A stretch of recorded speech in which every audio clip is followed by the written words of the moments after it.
Today we're diving into one of the most dramatic and frankly defining periods in modern British history. Those two short decades sandwiched right between the world wars. So picture this. In 1918, Britain is on top of the world, victorious, head of the largest empire in human history.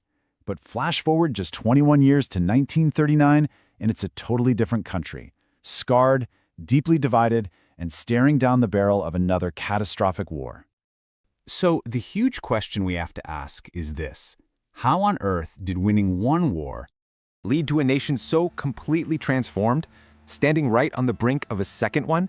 This, right here, is the story of crisis, incredible change, and the birth of modern Britain. Okay, let's dive into this. We're going to break this whole thing down by looking at three core shifts. First, we'll see how the political system was completely turned on its head.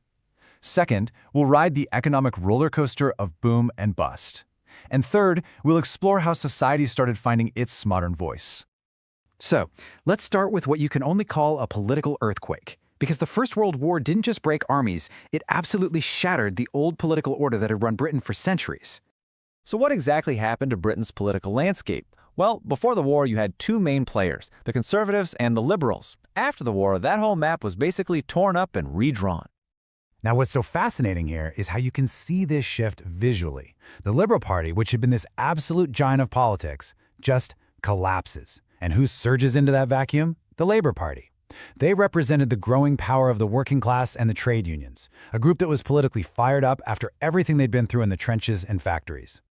And the key takeaway here is that this wasn't some temporary blip. The rise of Labour created that fundamental two-party system, Labour versus Conservative, that would pretty much define British politics for the rest of the 20th century. And to try and manage all the chaos of the 1930s, this new landscape created something really unique: the national government. You can think of it as an all-hands-on-deck cross-party coalition, mostly led by conservatives, formed specifically to deal with the economic nightmare of the Great Depression. Let's move on to our second theme, because it's all connected.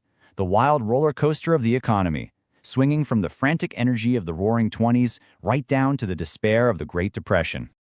This timeline really captures that feeling of escalating crisis. I mean, in 1926, you have the general strike, and millions of workers walk out, paralyzing the country. Just 3 years later, the Wall Street crash sends these massive shockwaves around the world, and by 1932, the consequences for Britain were just devastating. 3 million.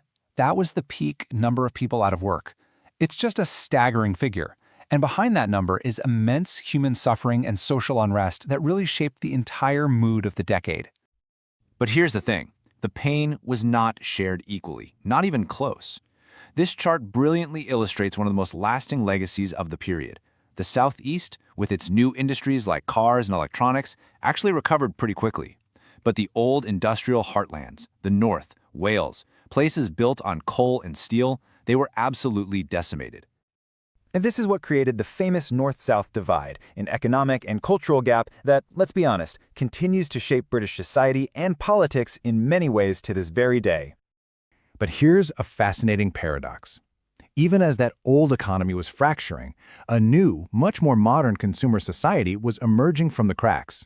So let's look at how daily life was being completely transformed for millions of ordinary people. I mean, this period saw some truly monumental social shifts.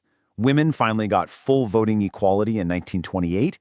Millions of people moved into brand new suburban houses, and for the very first time, mass leisure became a part of everyday life, thanks to the wireless radio from the new BBC, the glamour of the cinema, and even the first affordable cars.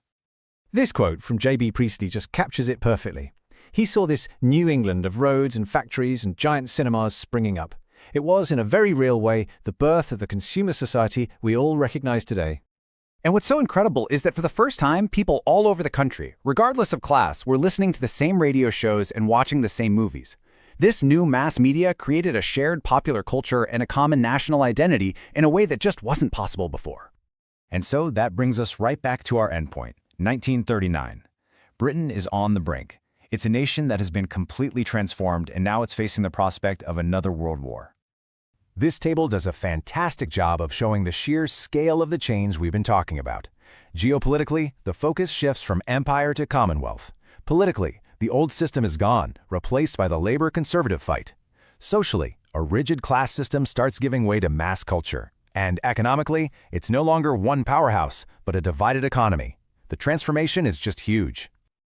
Ultimately, what all this shows is that the interwar years weren't just some quiet pause between two massive conflicts. No way. They were the crucible, that intense period of pressure and heat that literally forged the political, economic, and social foundations of modern Britain.